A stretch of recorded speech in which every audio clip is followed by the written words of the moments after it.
नमस्कार, देश प्रदेश में आपका स्वागत है। मैं हूं नोएडा से सौरभ शुक्ला और हमारे साथ हमारी सहयोगी मुंबई से जुड़ रही हैं पूजा भारद्वाज। जी, और शुरुआत कर रहे हैं देश प्रदेश की उत्तर प्रदेश से रिपोर्ट के साथ। ग्रामीण इलाकों में जिस तरह से कोरोना का कहर फैल रहा है, उस बीच उत्तर प्रदेश के ग्रामीण इलाकों में जो प्राथमिक स्वास्थ्य केंद्र हैं, वहां पर जो स्टाफ हैं उनको कोविड ड्यूटी पर लगाया गया है। ओपीडी तो पहले से ही बंद था कोरोना की वजह से। ऐसे में जो इमरजेंसी सेवा है उसके लिए मरीज़ के जो परिजन हैं, मरीज़ को लेकर दर दर भटक रहे हैं। उन्नाव के ही ऐसे एक गांव का जायज़ा लिया कमाल खान ने, जहां प्राथमिक स्वास्थ्य केंद्र पर ताला जड़ा हुआ नजर आया और जो लोग हैं वो कोविड जैसे लक्षण के साथ दम तोड़ रहे हैं। ये रिपोर्ट देखिए। उन्नाव के कंजौरा गांव की बंद पीएचसी पे हमें रावेंद्र आते दिखे।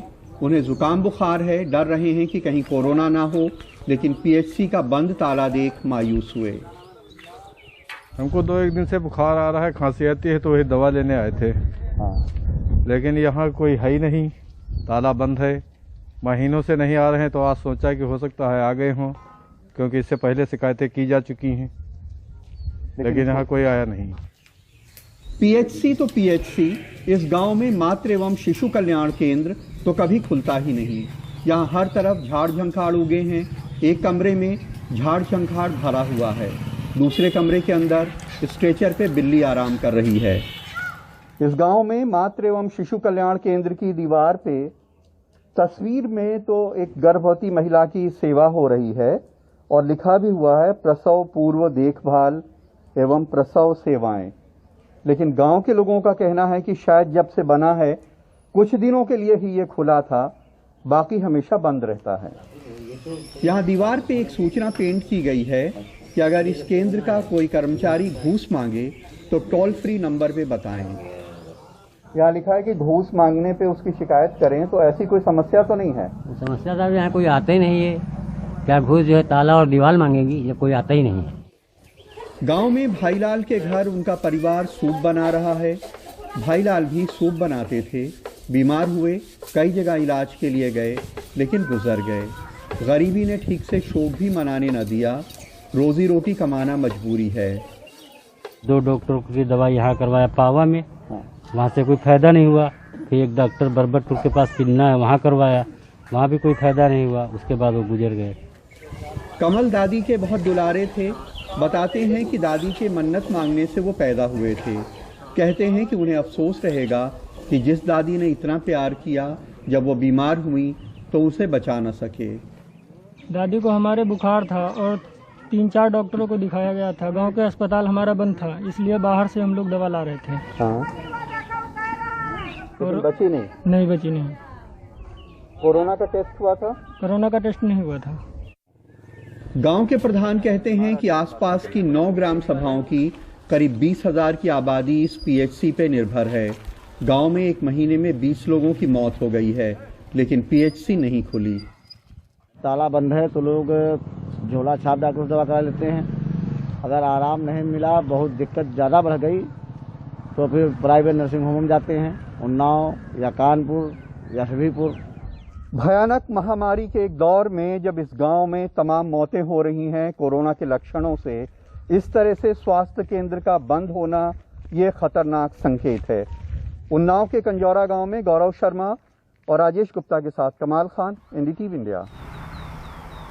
हम इस वक्त नोएडा में यहाँ के डीएम सुहास अलवाई के घर के बाहर मौजूद हैं। यहाँ पर एक खास बैठक चल रही है कोरोना से निपटने को लेकर के। उत्तर प्रदेश के आंकड़े बताते हैं कि हाल के दिनों में उत्तर प्रदेश में कोरोना के मामले और कोरोना से हो रही मौतों में भारी गिरावट है। तो हमने नोएडा चुना और कोशिश की जानने की क्या हकीकत में ये आंकड़े कम हो रहे हैं या फिर सरकार गलत बोल रही है। नोएडा के शमशान घाट में जिन लोगों का अंतिम संस्कार हो रहा है, उनकी संख्या सरकारी आंकड़ों से बहुत ज़्यादा है और फर्क भी जमीन और आसमान का है। देखिए हमारी ये ग्राउंड रिपोर्ट। नोएडा के सेक्टर 94 के शवदाह गृह में एक साथ 3 शवों का कोविड प्रोटोकॉल से अंतिम संस्कार किया जा रहा है। परिजन सामने लाचार पीपीई किट पहने अपनों को जाते देख रहे हैं। यूपी सरकार के आंकड़ों के मुताबिक 19 मई को पूरे गौतम बुद्ध नगर में मात्र 5 लोगों की कोरोना से मौत हुई, लेकिन इस शवदाह घाट के दस्तावेजों में 19 तारीख को कुल 20 शवों का कोविड प्रोटोकॉल से अंतिम संस्कार हुआ है। हम इस वक्त नोएडा के 94 सेक्टर के क्रिमेटोरियम में है और ये रजिस्टर है, ये कल का डेटा है यहाँ पर, और ये कल 19/5 यहाँ तारीख लिखी हुई है और टोटल यहाँ पर 20 क्रिमेशंस हुए हैं और ये कोविड बॉडीज की डिटेल है जो यहाँ पर है, और जो सरकारी आंकड़े हैं वो बताते हैं सिर्फ 5, और सिर्फ इस क्रिमेटोरियम में 20 बॉडीज का क्रिमेशन हुआ है जो कोविड प्रोटोकॉल से। हमने जब आंकड़ों में भारी अंतर देखा तो हमने 17 और 18 मई के आंकड़े भी निकाले। 17 मई यानी सोमवार को यूपी सरकार के मुताबिक गौतम बुद्ध नगर में मात्र 7 मौतें हुई, लेकिन यहां शमशान घाट पर मौतों का आंकड़ा 19 है। 18 मई को सरकारी आंकड़ों में गौतम बुद्ध नगर में मात्र 5 मौतें बताई गईं, लेकिन हकीकत में शमशान के आंकड़ों में मौतें 22 हैं, यानी सरकारी और शमशान के आंकड़ों में भारी अंतर है। 17 तारीख को सरकारी आंकड़ों में 7 मौतें हैं, शमशान के आंकड़े 19 मौतें बताते हैं। 18 तारीख को सरकारी आंकड़ों में 5 मौतें हैं, शमशान के आंकड़े 22 मौतें बताते हैं। 19 तारीख को सरकारी आंकड़े 5 मौतें बताते हैं, शमशान के आंकड़े 20 मौतें बताते हैं। यानी कुल 3 दिनों में सरकारी आंकड़ों में गौतम बुद्ध नगर में 17 मौतें हुई हैं, लेकिन शमशान घाट में हकीकत है कि कुल 61 लोगों का कोविड प्रोटोकॉल से अंतिम संस्कार हुआ है। नोएडा के सीएमओ डॉक्टर दीपक ओहरी का कहना है कि आंकड़ों में अंतर इसलिए है कि नोएडा में बुलंदशहर, अलीगढ़ जैसे दूसरे शहरों के लोग भी कोरोना का इलाज करा रहे हैं, जिनकी यहां मौतें होती हैं और यहीं अंतिम संस्कार भी होता है, पर ये नोएडा के रहने वाले नहीं हैं, इसलिए इनको हम लोग नहीं गिनते। मौत के आंकड़ों में यूपी के लगभग हर जिले में सरकार और शमशान के आंकड़ों में भारी अंतर देखने को मिल रहा है। नंबर्स इस तरीके से फज किए जा रहे हैं कि ये जो हमने आंकड़े बताए हैं वो सिर्फ 94 का जो हिंदू क्रिमेटोरियम है, डेडिकेटेड क्रिमेटोरियम है कोरोना का, वहाँ के हैं। बहुत सारे लोग हैं जो अपने गांव में दफन कर देते हैं या गांव के बाहर जो शमशान होते हैं वहाँ पर उनका अंतिम संस्कार करने की प्रथा है। वो नंबर्स तो हमने ऐड ही नहीं किए हैं। तो सोचिए कि अगर 19 तारीख को आधिकारिक आंकड़े 5 है तो यहाँ पर कोविड प्रोटोकॉल से 20 लोगों का अंतिम संस्कार हुआ है। तो समझिए किस कदर जो उत्तर प्रदेश में नोएडा प्रशासन झूठ बोल रहा है और मौत के आंकड़े छुपाए जा रहे हैं जो कि कोविड से हैं। सहयोगी अशोक महाले के साथ नोएडा से सौरभ शुक्ला, एनडीटीवी इंडिया। और कोरोना के साथ साथ ब्लैक फंगस का भी इस कदर प्रकोप नजर आ रहा है कि अब केंद्र सरकार ने राज्य को कहा है कि इसे महामारी घोषित करें। महाराष्ट्र की बात करें तो 90 मौतें यहाँ पर ब्लैक फंगस की वजह से हो चुकी हैं। सवाल ये उठ रहे हैं कि विदेशों में भी कोरोना बड़ी संख्या में बढ़ा, यहाँ पर भी स्टेरॉइड लोगों को दिए गए, डायबिटिक पेशेंट भी बहुत है, तो आखिर इस कदर भारत में ब्लैक फंगस के केसेस क्यों बढ़ रहे हैं? इस बीच महाराष्ट्र में all India food and drug licence holder foundation ने फूड एंड ड्रग एडमिनिस्ट्रेशन को खत लिखकर सवाल किया है कि क्या किल्लत के टाइम पे जब इंडस्ट्रियल ग्रेड के ऑक्सीजन बनाने वालों को मेडिकल ऑक्सीजन बनाने के लिए कहा गया तो क्या उस समय नियमों का पालन हुआ? सवाल ये उठ रहे हैं कि क्या ब्लैक फंगस के पीछे कंटामिनेटेड यानी कि दूषित ऑक्सीजन का भी रोल हो सकता है? मेडिकल एक्सपर्ट्स भी ये सवाल उठा रहे हैं। ये रिपोर्ट देखिए। 63 साल के किशोर पंजाबी की भी ब्लैक फंगस के कारण दाई आंख निकालनी पड़ी। शुगर मरीज हैं और कोविड से ठीक होने के 10 दिन के बाद घातक म्यूकोरमाइकोसिस का शिकार हुए। 2 महीने बाद एक आंख गंवाकर ठीक हो पाए हैं। विजन कंप्लीट लॉस है वो बाजू का, और आंख के अंदर फंगस है, ये हमने एमआरआई पे भी कंफर्म किया, और फिर आंख निकालने का और वो बाजू का साइनस का पूरा ऑपरेशन करने का डिसीजन लिया। महाराष्ट्र में म्यूकोरमाइकोसिस यानी कि ब्लैक फंगस से 90 मौतें हुई हैं। 1500 से ज्यादा मरीज राज्य में हैं। अब all India food and drug licence holder foundation ने सवाल उठाया है कि कहीं इस फंगस के अचानक फैलाव के पीछे एक बड़ा कारण दूषित ऑक्सीजन या इसमें इस्तेमाल होने वाला पानी तो नहीं। उसने फूड एंड ड्रग एडमिनिस्ट्रेशन को ये खत लिखा है जिसमें आशंका जताई है कि ऑक्सीजन की किल्लत के समय जब उद्योगों के लिए ऑक्सीजन बनाने वालों ने मेडिकल ऑक्सीजन बनाया तो नियमों पर अमल हुआ या नहीं, और इसकी पड़ताल हुई या नहीं। घरों में दी जा रही ऑक्सीजन भी क्या डिस्टिल्ड वाटर के साथ है? क्योंकि शॉर्टेज थी और उसके वजह से इंडस्ट्रियल और काफ़ी ज़्यादा जो है स्टील प्लांट्स ने भी सप्लाई की है मेडिकल ऑक्सीजन। तो कहीं ना कहीं मुझे ऐसा लगता है कि कहीं गुणवत्ता कहीं ना कहीं इसकी हैम्पर हुई है और इसमें कंटामिनेशन के चांसेस भी हो सकते हैं, जो कि जांच का एक विषय है और विभाग को जांच करना चाहिए, जिससे कि ये मालूम हो सके कि कहीं ना कहीं क्या ये कंटामिनेशन की वजह से तो ये तकलीफ सामने नहीं आ रही है। मेडिकल एक्सपर्ट्स भी सवाल उठा रहे हैं। पश्चिमी देशों में जहाँ पे काफ़ी कोविड था वहाँ म्यूकोरमाइकोसिस ज़्यादा दिखाई नहीं दिया। इसके कारण काफ़ी है। एक तो भारत में हम इंडस्ट्रियल ऑक्सीजन इस्तेमाल कर रहे हैं जो शायद प्यूरिफिकेशन इतना एडिक्वेट नहीं है। दूसरा जो ऑक्सीजन देते हैं यूनिफाइड ऑक्सीजन देते हैं, जो बॉटल के अंदर हम पानी रख के उसके थ्रू देते हैं। शायद ऐसा भी हो कि हम टैप वाटर इस्तेमाल कर रहे हैं और बॉटल्स ठीक तरह से स्टेराइल नहीं हो रहे हैं, इसके कारण भी ये म्यूकोरमाइकोसिस हो रहा है। इंडिया में महाराष्ट्र में ये अलग स्ट्रेन है, वो स्ट्रेन के वजह से भी एक फैक्टर बढ़ गया है कि वो म्यूकोरमाइकोसिस को बढ़ावा दे रहे हैं। अभी रहा सवाल ऑक्सीजन का, डिस्टिल वाटर का, ये भी फैक्टर है कि जिसमें ये फंगस बढ़ता है। ये फंगस हवा, नमी वाली जगह, मिट्टी, सीलन भरे कमरों आदि में पाया जाता है। स्वस्थ लोगों को फिक्र करने की जरूरत नहीं, लेकिन जिनकी इम्यूनिटी कमजोर है उन्हें ब्लैक फंगस का खतरा है। दूषित ऑक्सीजन, पानी, आग में घी डालने का काम कर सकते हैं। मुंबई से Pooja Bhardwaj, NDTV India. Mumbai high के पास आए तूफान में जो जहाज समंदर में डूब गया, उसमें सवार 47 लोगों का अब तक पता नहीं चल पाया है। और खबर ये भी आ रही है कि जो जहाज के कप्तान थे उन्होंने तूफान की चेतावनी को इग्नोर किया। रेस्क्यू करके बचाए गए चीफ इंजीनियर ने मीडिया से बात करते हुए बताया है कि जहाज में 1 हफ्ते पहले तूफान की चेतावनी मिल चुकी थी। आसपास के दूसरे जहाज निकल चुके थे। मैंने कप्तान से कहा कि हमें भी हार्बर के लिए निकल जाना चाहिए, लेकिन कैप्टन ने कहा कि हवाओं की रफ्तार बस 40 किलोमीटर प्रति घंटा रहेगी। तूफान 1 घंटे में निकल जाएगा, लेकिन तूफान 100 किलोमीटर से ऊपर की रफ्तार का था। हमारे 5 एंकर टूट गए।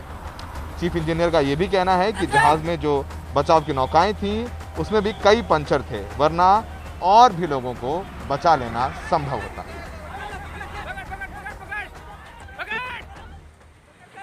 अच्छा, कैप्टन ने पहले से अबंडन कर दिया वेसल को?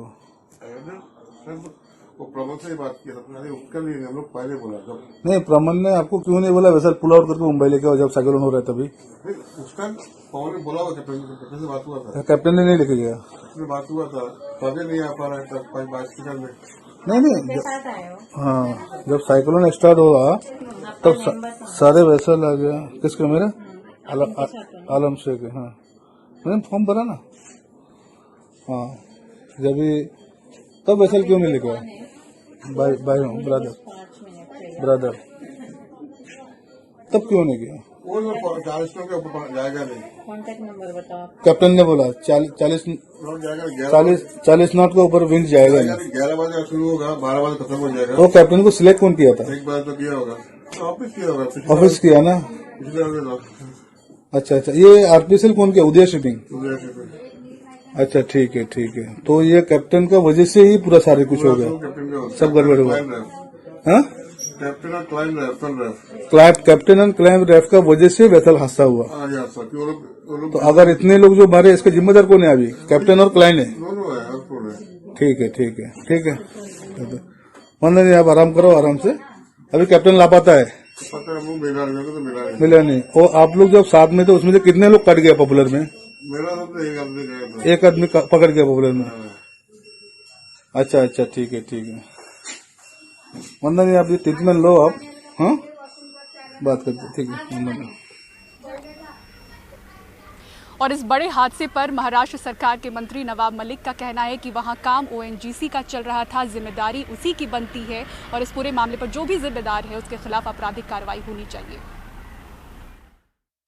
निश्चित रूप से जिम्मेदारी ओएनजीसी की थी कि 600 मजदूर जो वहाँ काम कर रहे थे वहाँ से उनको सुरक्षित जगह पर पहुँचवाना, लेकिन लगातार अनदेखी की गई, जिसके कारण 600 मजदूरों की जान खतरे में पड़ गई। एक बाज डूब गया, रात भर लोग ज़िंदगी से लड़ते रहे। कल हमने सवाल उठाने के बाद देर रात इंक्वायरी बिठाई गई। हम मांग करते हैं कि जवाबदारी निश्चित हो, जो सीधे जिम्मेदार है उसे सस्पेंड क्यों नहीं करते? इतने लोगों की मौत, इतने लोग लापता, लोगों की जान से खेला गया, अधिकारी जिम्मेदार हैं, उन पर कार्रवाई हो। आपको दिखाएंगे कि कैसे घर बैठकर आप खुद कोरोना की जांच कर सकते हैं। बने रहिए एनडीटीवी इंडिया पर। It's important that you do not touch the swab. Carefully insert the sterile nasal swab one after the other.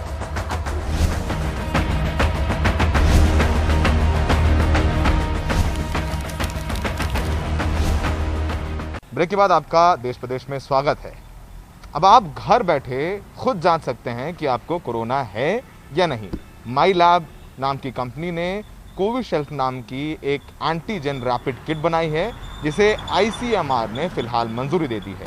इसकी कीमत मात्र 250 रुपये है और इसके नतीजे सिर्फ 15 मिनट में आ जाते हैं। हमारे सहयोगी परिमल कुमार की यह रिपोर्ट। ये है कोविशील्ड। इसके जरिए घर बैठे चेक कीजिए आपको कोरोना तो नहीं। इसमें एक्सट्रैक्शन ट्यूब में पड़ा लिक्विड बिल्कुल ट्यूब के नीचे चला जाए, इसके लिए उसको 2-3 बार सरफेस पर आराम से टैप करें। फिर स्टेराइल नाइजल स्वाब को बारी बारी से दोनों नथुनों में 2 से 4 सेंटीमीटर तक ले जाएं और नाक के भीतर 5 बार घुमाएं। फिर इसको एक्सट्रैक्शन किट में डुबाएं और अच्छे से मिलाएं। ब्रेक पॉइंट से नाइजल स्वाब को ट्यूब में तोड़ दें। ट्यूब को बंद करें और इसके 2 बूंद को टेस्ट कार्ड पर डालें। 15 मिनट के दौरान ही आपको माई लैब कोविशील्ड ऐप के जरिए मोबाइल पर अलार्म भी बजेगा और परिणाम भी मिलेगा। पर इस टेस्ट को करने से पहले आपको गूगल प्ले स्टोर या एप्पल स्टोर से माई लैब कोविशील्ड ऐप डाउनलोड करना होगा और उसमें मांगी गई जानकारी देनी होगी। टेस्ट कार्ड पर C यानी क्वालिटी कंट्रोल लाइन और T यानी टेस्ट लाइन पर दोनों के आगे मार्क दिखे तभी पॉजिटिव होने की पुष्टि होगी। ये टेस्ट किट 1 हफ्ते के बाद मार्केट में उपलब्ध होना शुरू हो जाएगा। इंडिया के 7 लाख से भी ज्यादा फार्मेसी स्टोर्स पर और हमारे ऑनलाइन पार्टनर के द्वारा ये आपको मिलेगा। ये एक होम टेस्टिंग किट है जो आप 2 मिनट में ये टेस्ट कर सकते हैं और 15 मिनट में आपको इसके रिजल्ट्स आ जाए। और सर ये बताइए कि कीमत की अगर हम बात करें तो कीमत क्या होगी इसकी कीमत होगी 250 रुपए 250 rupees inclusive of GST। My lab company की प्रोडक्शन क्षमता हर हफ्ते 70 लाख टेस्ट किट की है। अगले 15 दिनों में इसे 1 करोड़ प्रति हफ्ते करने की योजना है। ICMR ने इस टेस्ट को लेकर गाइडलाइन जारी की है। कहा है सिर्फ इस किट का वही लोग इस्तेमाल करें जो लक्षण वाले हों या फिर कंफर्म केस के क्लोज कॉन्टेक्ट्स हों। नई दिल्ली से परिमल कुमार, NDTV इंडिया।